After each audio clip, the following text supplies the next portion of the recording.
wabarakatuh. Hadratin Nabil Mustafa Muhammadin sallallahu alaihi wasallam wa ala alihi wa ashabi wa auladi wa dzurriyyatihi minal anbiya wal mursalin wal auliya wasyuhada was sholihin was sahabat tabi'in wal ulama wal musannifin wa jamil malaikatil muqarrabin khususan Syekh Abdul Qadir Al-Jilani wa jamil auliya tis'ah Syekh Subakir Bahwasil jamil muslimina wal muslimat wal mu'minina wal mu'minat abana wa ummahatina wa jatina wa masyayikhina wa liman kana lahu haqqun alina sesepuh kita sedaya wa fatihadil qaryah, saudara-saudara kita yang telah mendahului kita. Wa farallahu lahumul fatihah. A'udzubillahi minasyaitonir rajim. Bismillahirrahmanirrahim. Alhamdulillahi rabbil alamin arrahmanir rahim maliki yaumiddin. Iyyaka na'budu wa iyyaka nasta'in ihdinas siratal mustaqim siratal ladzina an'amta 'alaihim ghairil maghdubi 'alaihim waladdallin amin.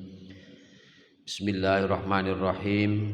Alhamdulillah wassalatu wassalamu ala Rasulillah Sayyidina wa maulana Muhammadin ibni Abdillah wa ala alihi wa sahbihi wa mawalah, amma ba'du. Fala haula wala quwwata illa billah. Ashabal fadilah, ulama anal kiram, para ibu-ibu ingkang minulya, pada kesempatan pagi hari ini kita masih di dalam bulan Muharram atau yang biasa kita sebut bulan Asyura, dan berketepatan di dalam bulan Agustus tahun 2021, sehingga hari ini yang kami sampaikan dua hal itu. Yang pertama menyangkut dengan bulan Muharram, dan yang kedua tentang kaitannya dengan bulan Agustus. Pada dasarnya setiap bulan Muharram kita sudah banyak menyampaikan materi tentang keutamaan dan keistimewaan hal-hal yang terjadi di dalam bulan Muharram. Ini hanya mengingatkan kembali bahwa bulan Muharram itu bulan awal bulan tahun Islam, bulan Hijriyah, tahun Hijriyah. Maka yang paling pokok selain memahami kejadian sejarah peristiwa yang ada di dalam bulan Muharram, tetap yang paling pokok adalah bagaimana kita setiap saat, setiap waktu silih berganti sehingga umur kita, usia kita, waktu hidup kita itu sudah terkurangi.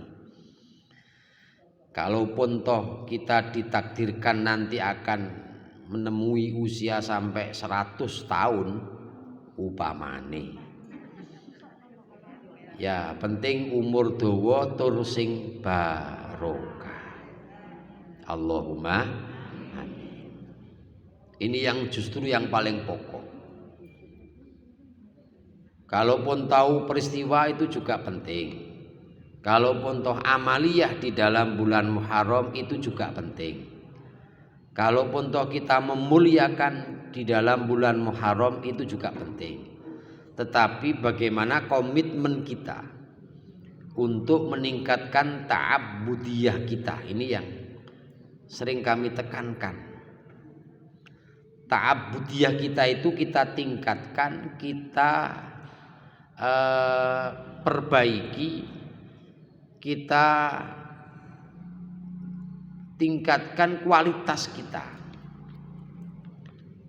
Kula kinten panjenengan mampu dan bisa merasakan sendiri dengan bermuhasabah, dengan kita mengintrospeksi diri kita. Ibarat dalam transaksi perdagangan bisnis, kita niki termasuk orang yang beruntung atau orang yang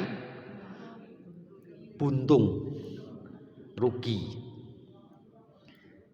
Sebenarnya tidak perlu tiap tahun Muharram itu kita muhasabah, tiap hari saja mawon pun, mulai dari bangun tidur sampai mau tidur, apa yang panjenengan lakukan, apa yang panjenengan amalkan, berapa persen nilai positif panjenengan dan berapa persen negatifnya atau amaliyahnya, amal solehnya atau sebaliknya. Oh, hari ini tadi alhamdulillah saya mulai dari bangun pagi sudah deres Quran sak ruku, ya lumayan, alhamdulillah lumayan. Ya alhamdulillah saya tadi subuh sholat jamaah, alhamdulillah. Duhur ngantuk keturun tidak jamaah, asar jamaah, maghrib jamaah, isya kebablasan misalnya, dan seterusnya. Ini saya kira penting dalam hal masalah introspeksi, muhasabah, untung dan ruginya, di dalam rangka untuk meningkatkan kualitas ibadah kita, di dalam rangka untuk meningkatkan keimanan dan ketakwaan kita, sehingga di tahun baru ini kita komitmen insyaallah untuk tahun-tahun ke depan setiap hari saya harus melakukan ini, yang menjadikan istiqomah, ada andalan, ada yang ditonjolkan, ada yang diprioritaskan. Oh, saya setiap hari harus baca Quran. Kalau saya melihat jadwal yang disusun oleh Mbah Ye Mahrus Lirboyo niki, kula dereng saged nglampahi niki. Tiap hari itu ada jadwal, hari Senin, Selasa, Rabu, Kamis, Jumat sampai Ahad niki khatam Quran. Niki memang nggih angel. Sakjane sing saged mawon, sebab waktu kita itu sebenarnya banyak tetapi males, rasa-rasen. Standarnya pokok semakin banyak pahalanya, semakin besar ganjarannya, berarti semakin berat oleh nglakoni pelaksanaannya. Nah, ini misalnya begitu. Ini namanya ta'abbudiyah. Ta'abbudiyah itu dalam hal ibadah. Ini penting kita pahami. Adapun caranya panjenengan sendiri yang tahu dan bisa mengatur waktunya.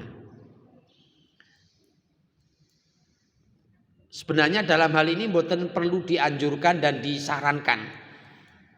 Di saat usia-usia kita semakin tua, jatahnya semakin berkurang. Ini biasanya kesadaran itu muncul dari hati nuraninya.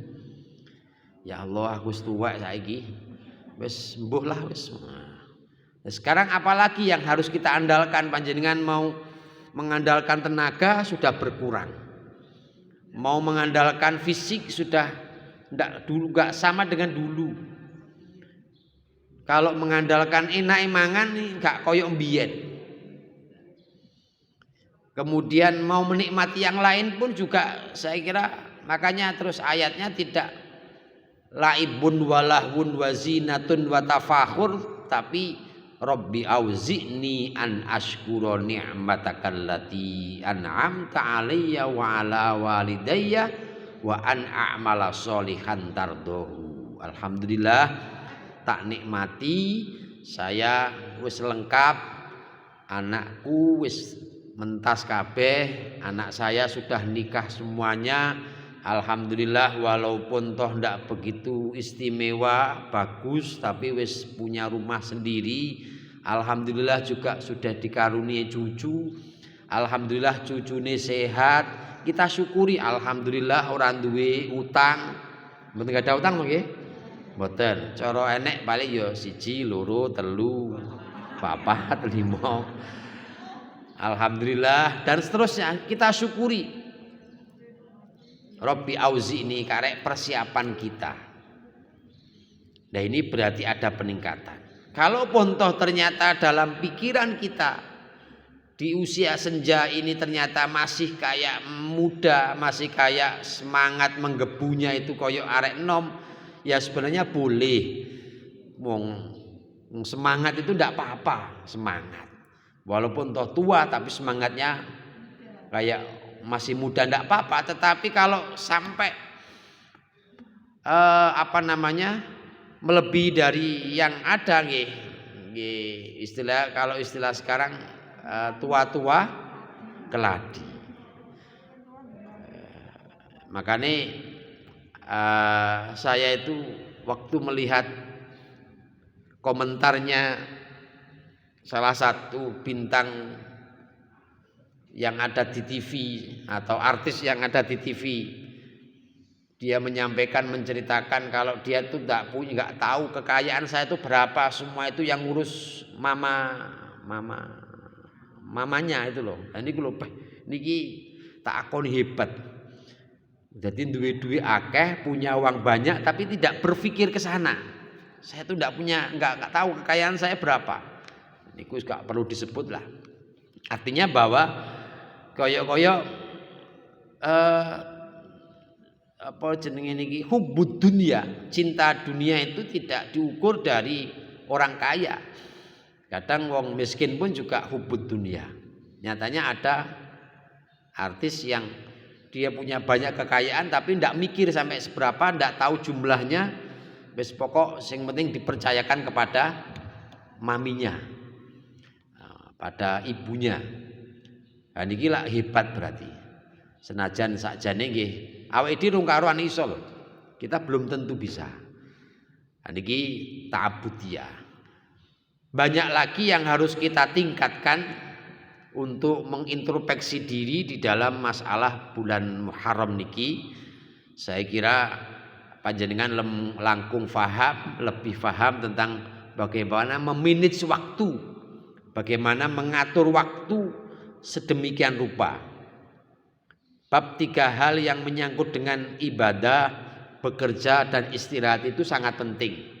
Jangan terus waktu terbuang untuk kerja, jangan terbuang waktu untuk istirahat, jangan terbuang waktu untuk ibadah. Tetapi harus kita bagi, ada waktu yang untuk ibadah, ada waktu yang untuk bekerja, dan ada waktu yang untuk kita istirahat. Min husni islamil mar'i tarkuhu ma la ya'ni. Kesempurnaan Islam seseorang itu meninggalkan perkara yang tidak ada manfaatnya. Jadi gunakan waktu sebaiknya untuk melakukan hal-hal yang bermanfaat baik duniawi maupun ukhrawi.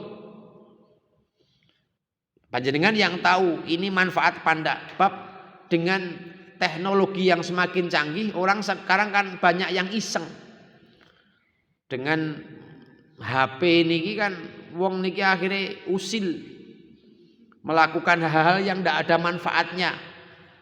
Kula nyun sewu mboten napa-napa nek jenengan ngersakne lan seneng TikTok niku lho napa ta jenenge. Ya itu menguntungkan, mendatangkan uang ya wis monggo, tapi kadang-kadang kebablasan ngoten lho nggih. Kadang-kadang kebablasan. Ya seni itu memang tidak bisa dibatasi. Ini seni, ini kreasi. Ini ya enggak apa-apalah, tapi kan kita punya agama. Kita punya norma, kita punya akhlak, kita punya etika. Kadang-kadang nggih kebablasan. Masalahnya kula muni ngeten kula gak iso TikTok ngoten malah. Masya Allah gak iso ngoten. Mboten usah lah. Nggih. Ya kadang-kadang dia malah bangga. Wah ini ditunjukkan TikTok, Masya Allah. Nggih. Ngeten niku nggih perlu roh lah. Masalah sekarang perkembangan ngeten gak enom, gak tuwek dan itulah. Itu kan bagian daripada min husni islamil mar'i tarkuhu ma la ya'ni, melakukan perkara yang tidak ada manfaatnya. Ya memang dari sisi dia itu bangga, seneng menunjukkan kreativitasnya, kreasinya, tetapi kita punya norma agama.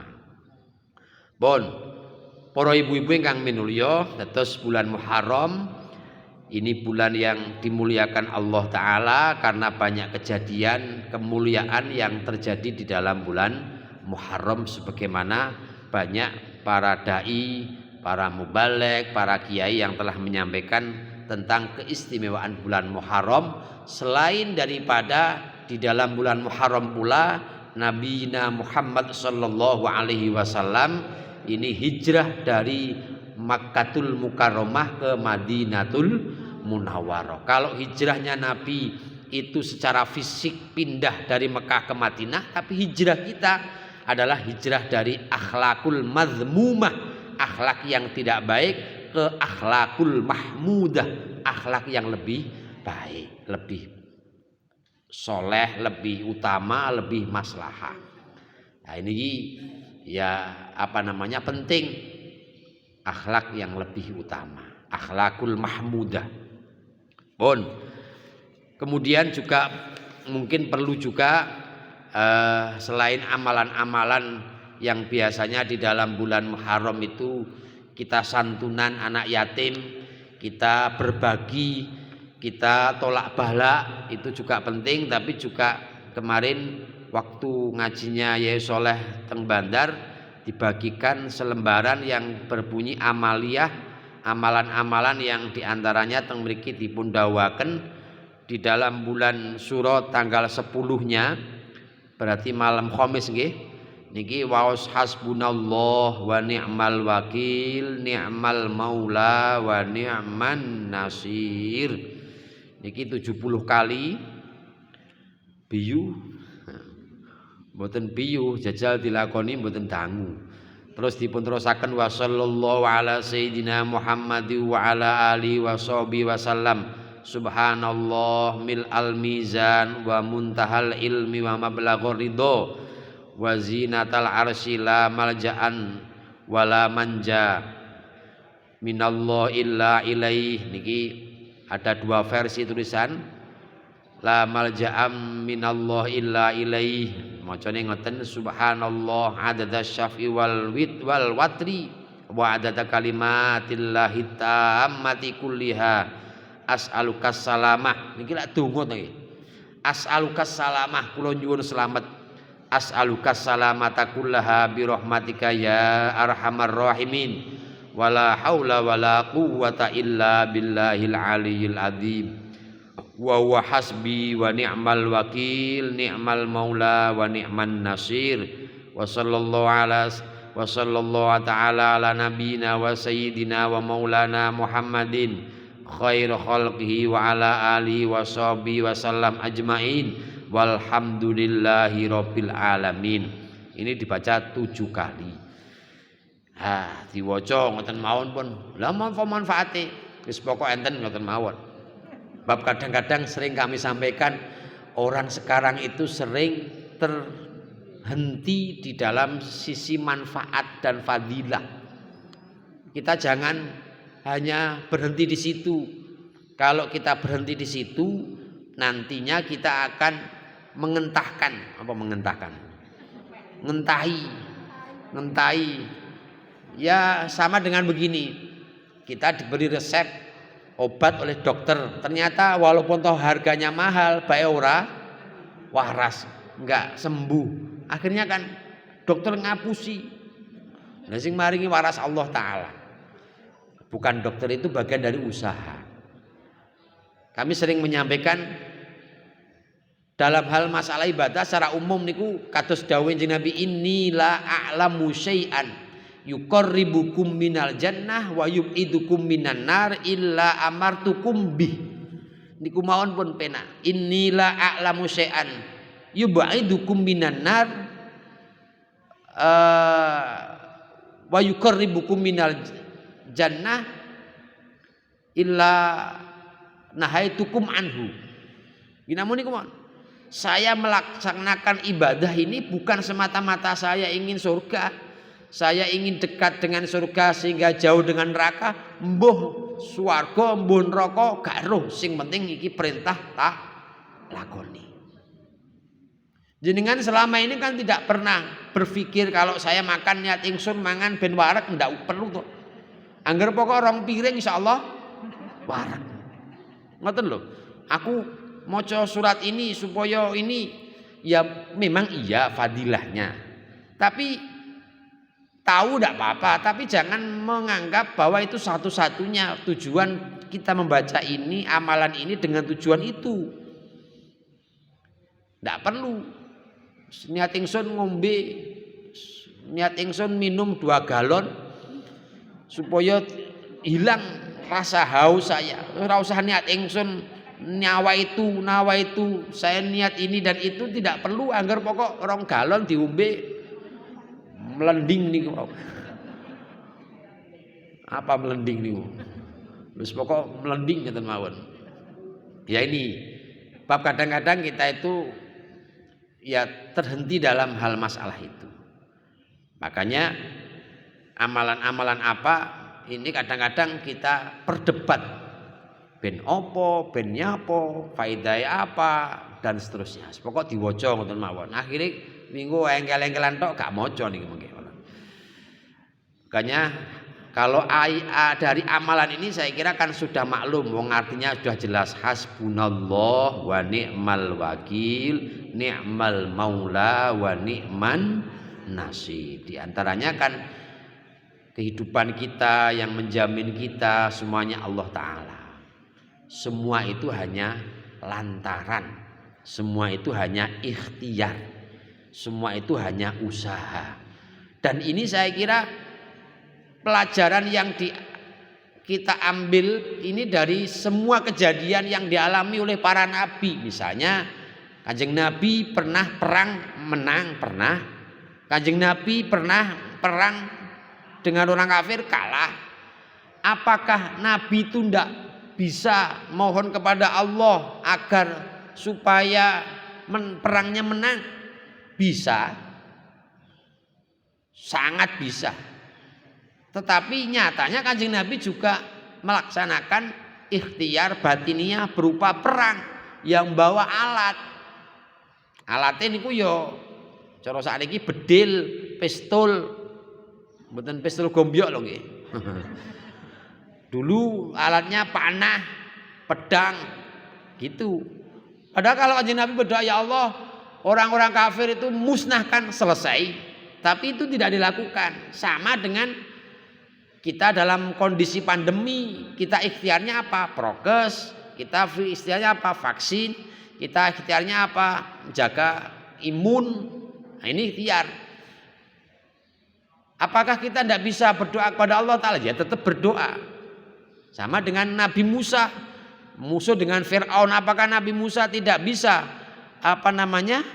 melakukan perilaku atau mengambil sikap langsung menyusun Allah Ta'ala? Bisa, tetapi tetap ada peperangan dengan dengan Fir'aun.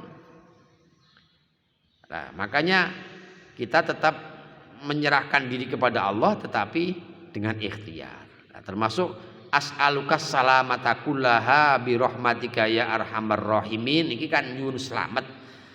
Sedaya niki nyuwune Allah Ta'ala. Oke lah kalau kita masih di rumah, kita minta pertolongan keluarga. Ada papa, ada abi, ada abah, ada apa nih? Bapak, ayah, abi, papa kurma. Wis romo pun monggo. Ya, maka kalau di rumah, mungkin di jalan kita minta tolong orang yang lewat.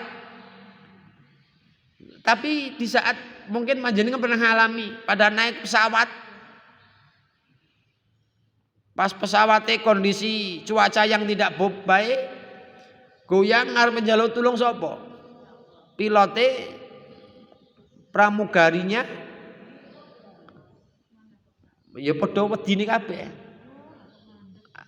di saat panjenengan naik kapal laut nya tengah-tengah laut dolor kidul sing disambati yang kita mohonkan sinten namung Allah. As'alukas salamah, yang menyelamatkan Allah Ta'ala melalui lantaran-lantaran yang lain. Nah ini salah satu di antara amaliyah yang ada di lembaran niki wau.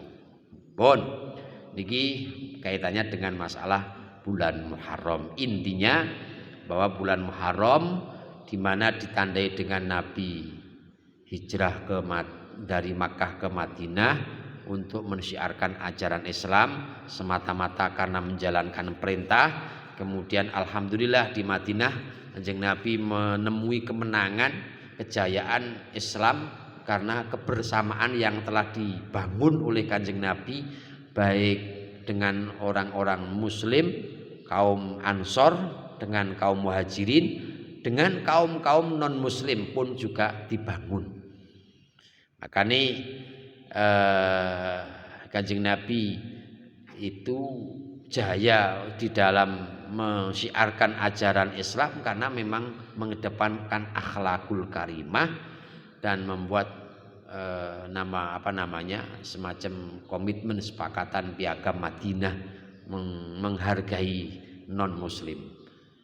Kemarin di pemerintah kota telah melaksanakan doa lintas agama. Di situ ada agama Kristen, Katolik, Buddha, Hindu, Konghucu dan penghayat kepercayaan podo-podo ndonga. Niki memang kemajmuan dan kebinekaan yang ada di negara kita. Ayat Qur'annya walau syaa rabbuka laja'alan nasa ummatan wahidah. Kalau seandainya Allah Ta'ala itu mau kerso bahwa hambanya itu semuanya iman, sangat-sangat bisa, sangat-sangat bisa. Tetapi Allah Ta'ala ternyata menjadikan itu ya berbagai macam.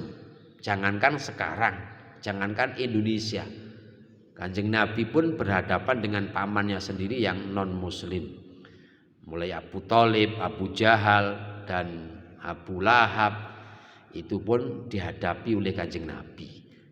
Dan seandainya Allah Ta'ala menjadikan Abu Jahal, Abu Thalib iman, bisa, tapi memang itu Allah Ta'ala menghendaki semacam itu. Ya, itu artinya apa? Bahwa keberagaman itu memang tidak bisa kita hindari. Ya wis, kono yo ngono, kene yo ngene, sing penting kita tetap lakum dinukum waliyadin walana a'maluna walakum a'malukum. Tapi kita harus tetap pegang prinsip ajaran keimanan dan keislaman kita. Innad dina indallahil Islam. Ini yang harus kuat. Jangan kita gampang terumbang-ambing. Pun niki yang berkaitan dengan masalah bulan Muharram. Lah niki kami juga masih belajar. Ini buku karya dari adik-adik kita, santri-santri Lirboyo, menyangkut dengan fikih kebangsaan. Ini ada dua buku. Ada dua buku, ini buku jilid yang pertama. Panjenengan monggo download nggih saged, tumbas secara fisik nggih mboten saged. Nek kula niki kadang-kadang maca niki kangge nuru-nuru. Arep turu gak iso tinggal maca dilu ngoten wis ngantuk niki. Di dalam buku ini diterangkan banyak hal tentang masalah dasar-dasar dari sisi agama menyangkut dengan kebangsaan kita, menyangkut dengan status kewarganegaraan kita. Bagaimana sikap kita sebagai warga negara mensikapi tentang mengambil satu keputusan tentang masalah kewarganegaraan. Mulai dari bab pertama niki membahas tentang masalah NKRI yang harga mati, bab kedua pun juga begitu. Kemudian di dalam buku ini pula diterangkan tentang masalah pentingnya kita cinta tanah air. Dalilnya sebagaimana sing didawakan oleh sahabat Umar bin Khattab radhiyallahu taala anhu, di antaranya kan laula hubbul waton la kharuba baladussu fa bi hubbil auton umiratul buldan. Jadi kita mencintai tanah air, menjaga adanya negara kita itu bagian daripada untuk melakukan satu kebaikan dalam berbangsa dan bernegara. Iki diantarane. Enten malih dawuh Al-Qur'an, wa idz qala sing sering jenengan mireng, wa idz qala Ibrahim rabbi ja'al hadza baladan aminau warzuq ahlahu minats tsamarat warzuq ahlahu minats tsamarati man amana minhum billahi wal yaumil akhir. Niki dalam surat Al-Baqarah ayat 126. Al-Qur'an kan mengatakan rabbi ja'al hadza baladan aminan. Aman ini menjadi prioritas pertama di samping yang lain. Berarti awake dhewe manggon tenggene sebuah tempat, anggap aja kita di Kediri, di Jawa Timur, di Indonesia. Ini yang menjadi pokok utama kita bisa beraktivitas, kita bisa melakukan banyak hal, itu kan kuncinya nopo? Aman. Coba panjenengan bayangkan kalau seandainya Jawa Timur tidak aman, ada ancaman bom, koyo saat ini kita mesti ini luar negeri niku, ada ancaman teroris, ada ancaman macam-macam, maka tidak akan terjadi pengajian kayak begini. Aku harap ngaji khawatir wedi karena diancam. Oke, makanya dulu ada apa namanya Petrus, nggih. Ada Petrus ya. Orang ada Petrus dulu itu kan orang sudah takut, jamiah, pengajian, majelis taklim buyar gara-gara ada mayat yang tiba-tiba tergeletak di depan toko. Masya Allah. Ada ninja. Wah, waktu ada ninja itu semua gang ditutup. Ada jam malam, tidak berani. Akhirnya kan buyar pengajian, buyar jamiah, buyar mau ibadah buyar, itu baru ancaman yang kecil. Ini juga ancamannya apa? Sehingga tidak aman. Belum lagi ada ancaman-ancaman yang lain. Ini baru pengajian, baru ibadah. Berarti aman itu penting. Warzuq ahlahu, kalau tidak aman maka rezeki ekonomi juga tidak akan bisa lancar. Makanya kunci pertama adalah aman. Kalau aman, insya Allah ekonomi juga lancar. Dan lain seterusnya.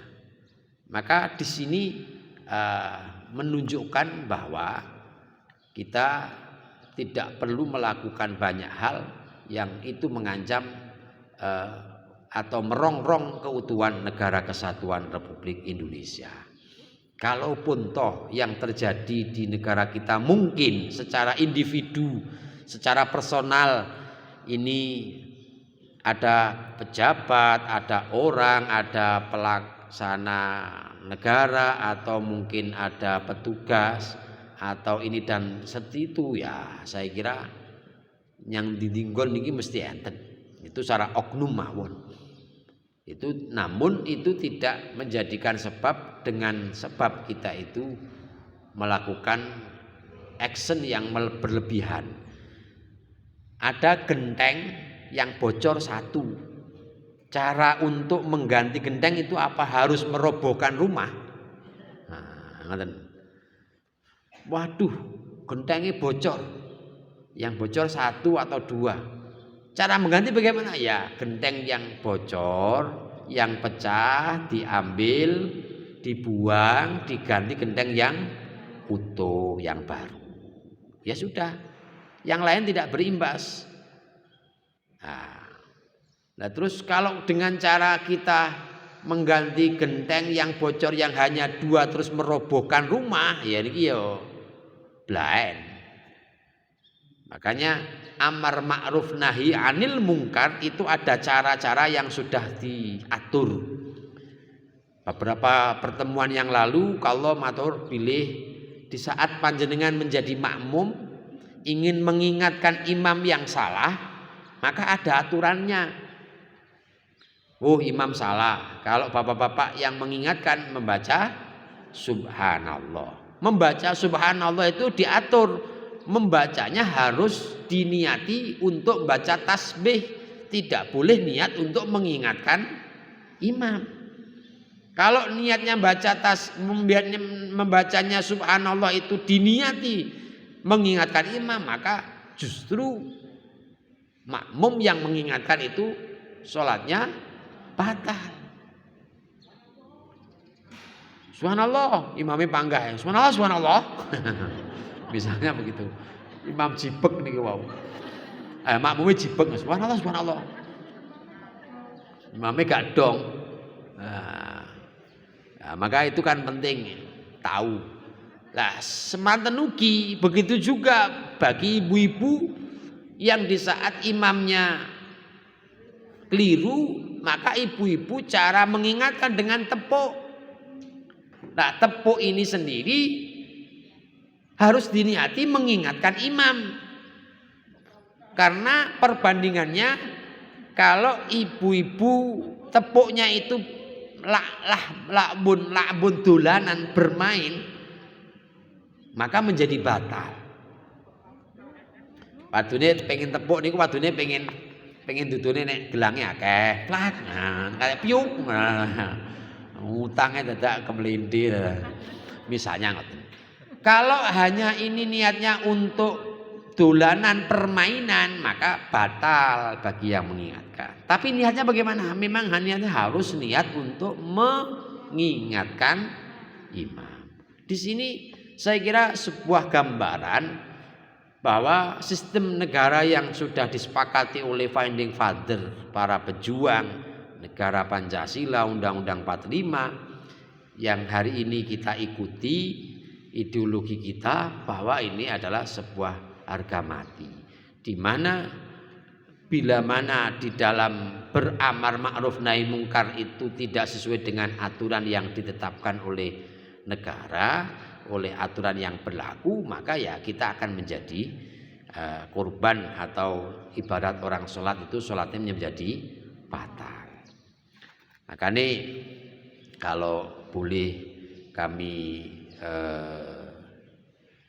promosikan, buku ini sangat bermanfaat untuk kita, bahwa kalau saya pernah mendengar pidatonya Pak Mahfud MD waktu itu masih jadi apa itu, bukan sekarang, sudah lama sekian tahun yang lalu, beliau mengutip sebuah kaidah usul fikih yang berbunyi mala yatimul wajib illa bihi fahuwa wajibun.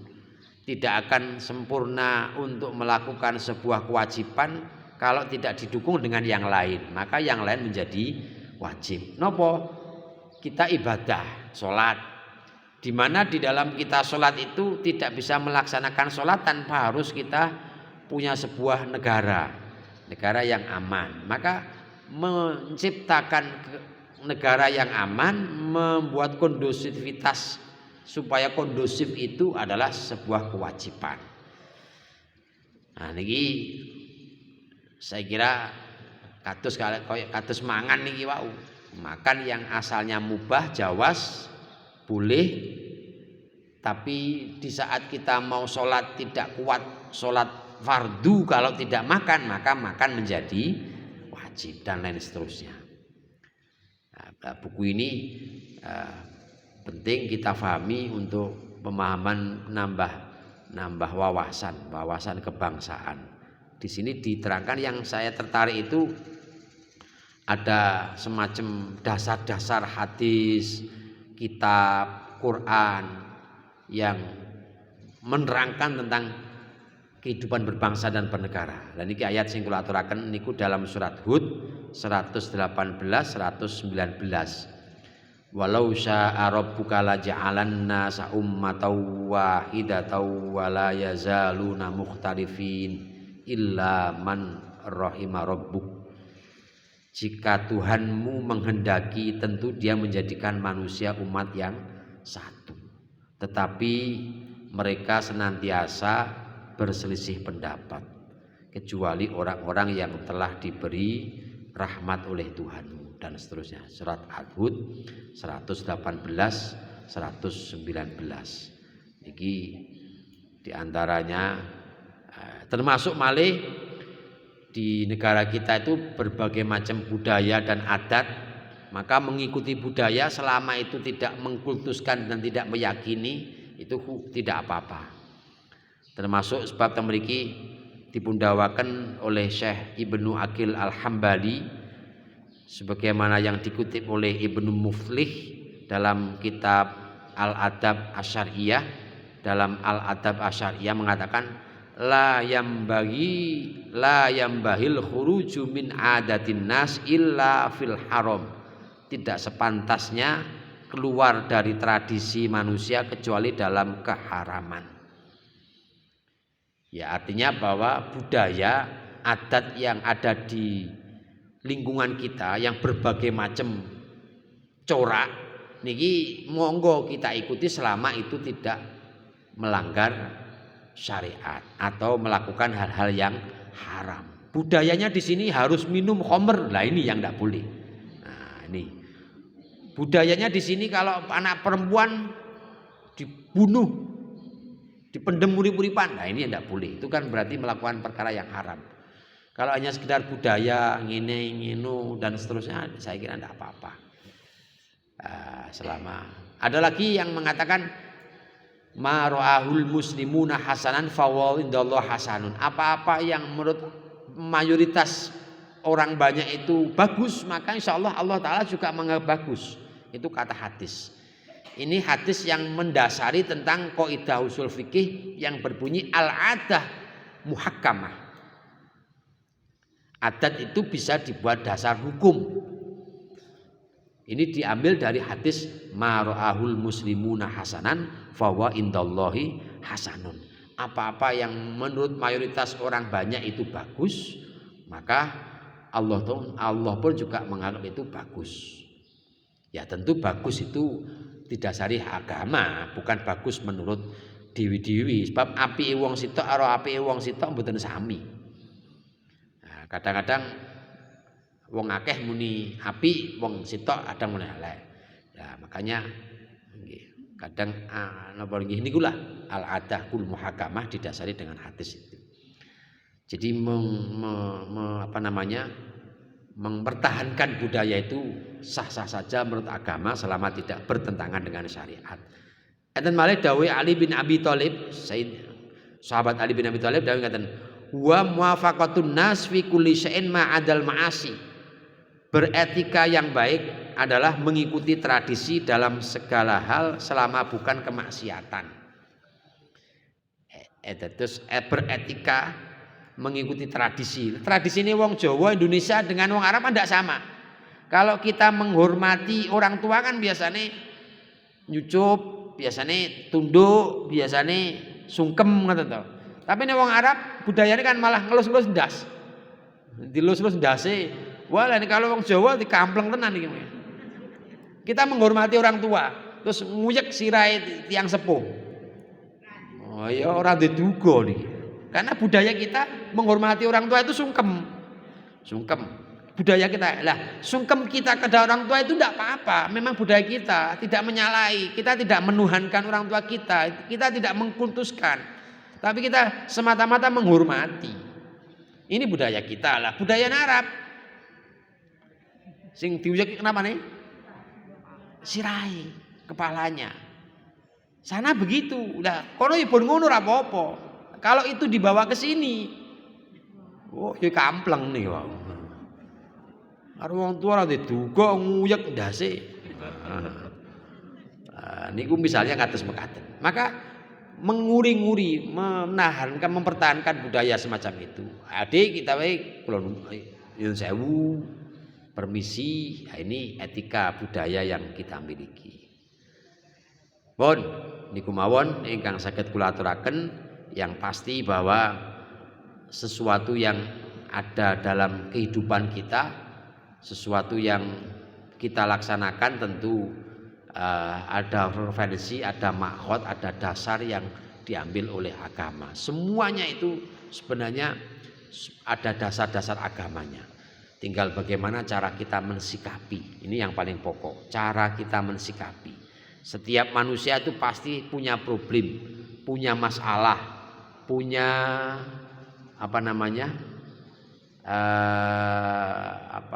punya cobaan, punya ujian. Tinggal bagaimana cara mensikapi. Nek cara mensikapi itu bijaksana, insya Allah ya selesai. Gak gampang emosi, gak egois, longgar, jembar dadane. Cara tiyang ngoten iso nyegoro. Bahasa nyegoro itu ternyata jembar. Nyegoro niku ngeten nggih.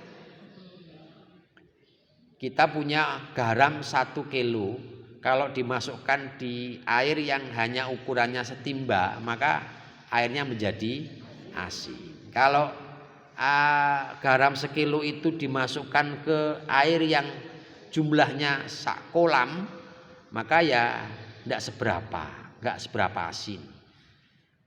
Lebih-lebih kalau airnya itu dimasukkan ke air yang jumlahnya koyok segoro, berarti wis nggak ngefek. Nah, yang penting nggak ngefek, alah sembuh. Jeng diingi sama dirasani karo wong kae. Cah dielek-elek entek amek kurang golek. Santai, alah wis ben. Nyantai. Ora terus ngene. Oh yo ditanano. Di mana ada kesempatan, pembalasan lebih kejam dari penganuan. Misalnya begitu. Ya istiwas kesel niki. Nuruti isu, nuruti kita dijelek-jelekin, nuruti kita difitnah, kesel. Habis waktu kita hanya mikir cara-cara membales. Yes ben santai, habis enggak apa-apa, memang aku yo elek. Ya sing ngoten mawon penak, selesai. Cara mensikapinya.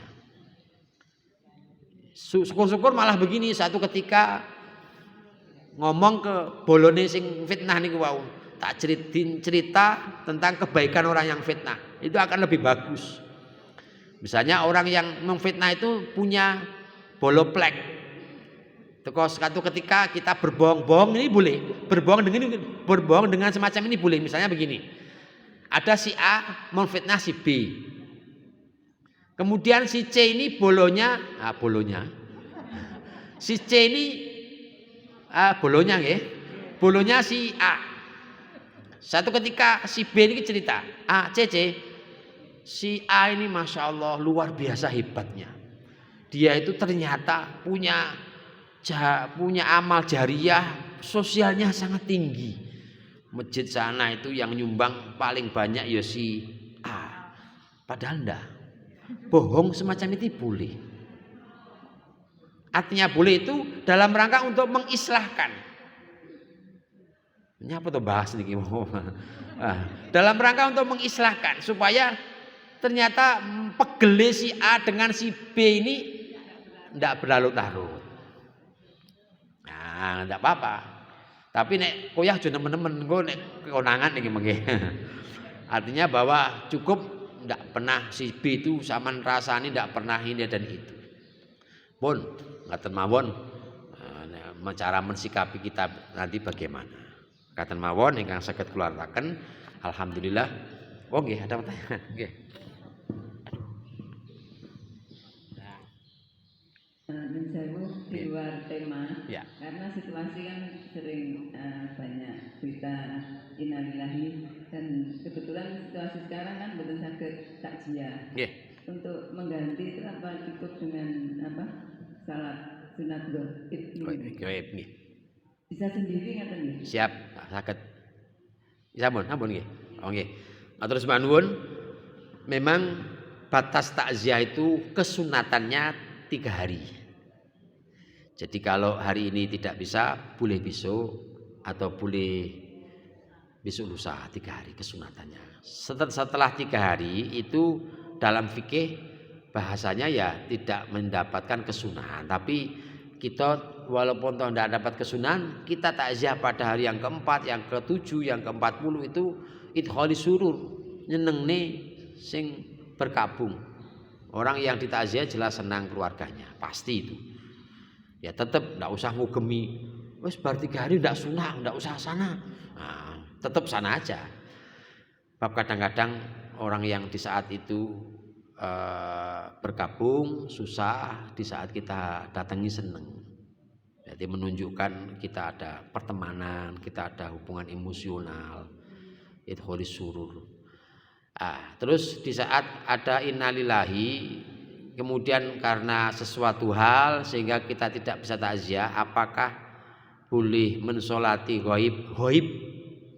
Salat ghaib, mboten ghaib nggih. Niku boleh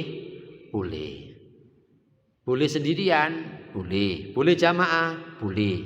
Biasanya bisa disolatkan setelah sholat Jum'ah atau setelah sholat yang lain, boleh. Carane piye? Ya wis niat ingsun sholat kangge ghaib kangge si A, mboten mawon pun cekap. Terus apa ada yang lain? Monggo. Kalau panjenengan pengen mensolati dengan cara di atas makam boleh. Jenengan sholat di atas makam dengan menghadap ke kiblat, tapi sepatu sandal dilepas sehingga kita berdiri di atas serampatnya sandal atau sepatu. Itu boleh. Terus juga boleh lagi digawe mudah mawon ngeten. Ada kasus di Kediri, di kota Kediri. Ketepatan mayitnya itu disolati masih dalam mobil, di dalam mobil. Sementara posisi mobil itu menghadap ke barat dan ke timur. Tentu mayit kalau tidak kepalanya di timur atau di barat. Padahal yang kita tahu selama ini sholat mayit itu, sholat jenazah itu biasanya kepala di utara atau di selatan, kita sholat menghadap ke kiblat. Apakah pelaksanaan sholat jenazah di posisi mayitnya menghadap ke timur dan ke barat itu boleh? Boleh. Jenengan kalau waktu haji, kok jangankan menghadap sak madep-madepe. Jenengan waktu haji masih ingat di saat setelah sholat fardu pasti ada sholat jenazah. Sholat mayit nggih. Jenazahnya apa selalu di depan kita? Mboten. Kadang-kadang tenginggil di atasnya celundakan tangganya Masjidil Haram nih kok. Kan Masjidil Haram posisinya kan ngeten, terus ke bawah menuju ke Ka'bah. Sering saya melihat jenazahnya di atas, sementara yang sholat mayit di depan Ka'bah. Berarti tang burine toh nggih. Sholat mayit Allahu Akbar, mayite ndirene. Karena yang burine. Boleh nyatanya. Yang kono yang ngono sak boleh. Lah di Kediri saya kira juga begitu. Jadi pokok sholat, wong sholat itu yang penting kan Allahumma ighfir lahu warhamhu wa'afihi wa'fu anhu Allahumma la tahrimna ajrahu wa la taftinna ba'dahu waghfir lana walahu. Nek wedok ha nek akeh hum ngoten mawon. Jadi boleh. Tetapi kalau seandainya dari daerah tertentu yang ada orang meninggal sudah ada yang mensolati, ya sudah cukup. Karena fardu kifayah. Jadi kalau ada satu yang sudah, ya sudah tidak apa-apa. Tapi kalau kita mensolati ghaib, bagus. Sampun cekap? Nggih. Nggih, monggo, siap.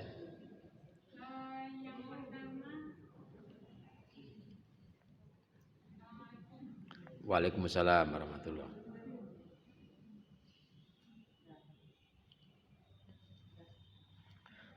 Pun langsung. Adat. Yap. Adat atau budaya. Kebiasaan yang sudah dilakukan oleh suatu desa, yang mana mereka beragama Islam semuanya, tapi karena adat sudah tidak bisa ditinggalkan, larung saji, Bos. Oke. Jadi apakah itu walaupun niatnya kebaikan, tapi larung saji kayaknya menimbulkan suatu masalah. bagi kita yang belum paham, apakah itu termasuk yang tidak melanggar syariat agama atau tetap diperbolehkan? Yang kedua, kemarin saya lihat, tidak sengaja lihat Instagram, ada suatu desa yang melaksanakan menguburkan jenazah itu orang-orang perempuan. Jadi bukan orang laki-laki. Jadi yang diunjuk itu banyak perempuan. Apakah itu juga diperbolehkan atau tidak? Matur suwun. Assalamualaikum warahmatullahi wabarakatuh. Waalaikumsalam warahmatullahi wabarakatuh. Matur nuwun. Pertanyaannya, yang pertama, mensikapi larung sesaji. Kami pernah membaca di Bahsul Masail. Jadi jawaban dari Bahsul Masail itu, larung sesaji itu tidak diperkenankan karena di situ ada nilai tabdzir. Tabdzir itu boros. Tabdzir itu buang-buang sesuatu yang tidak ada manfaatnya.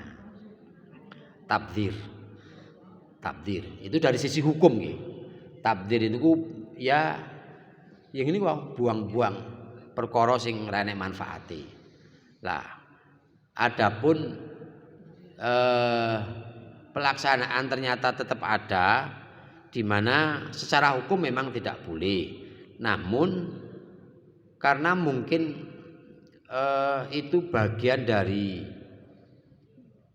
keyakinan kelompok tertentu yang di situ kalau dengan larung sesaji akan membawa kebaikan, keberuntungan. Kados misalnya ngeten. Ada salah satu pabrik gula niku kalau mau buka giling, kalau enggak wayangan, mesinnya mesti rusak. Pernah satu ketika diadakan pengajian. Yo mesinnya panggah rusak. Basa wayangan lancar.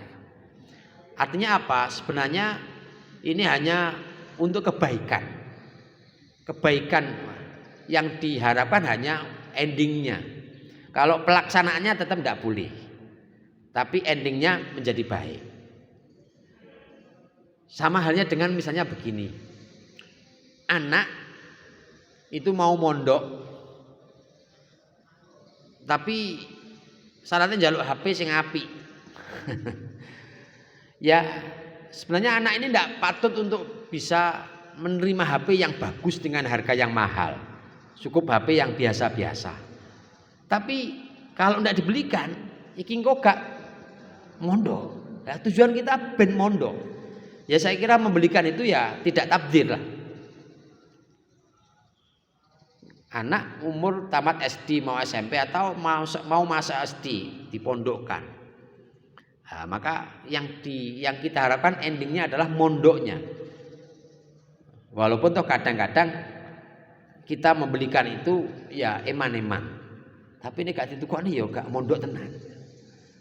Nah, mungkin dengan adanya larung itu akan membawa kemaslahatan tersendiri, walaupun toh hanya dilalui dengan cara tabdzir.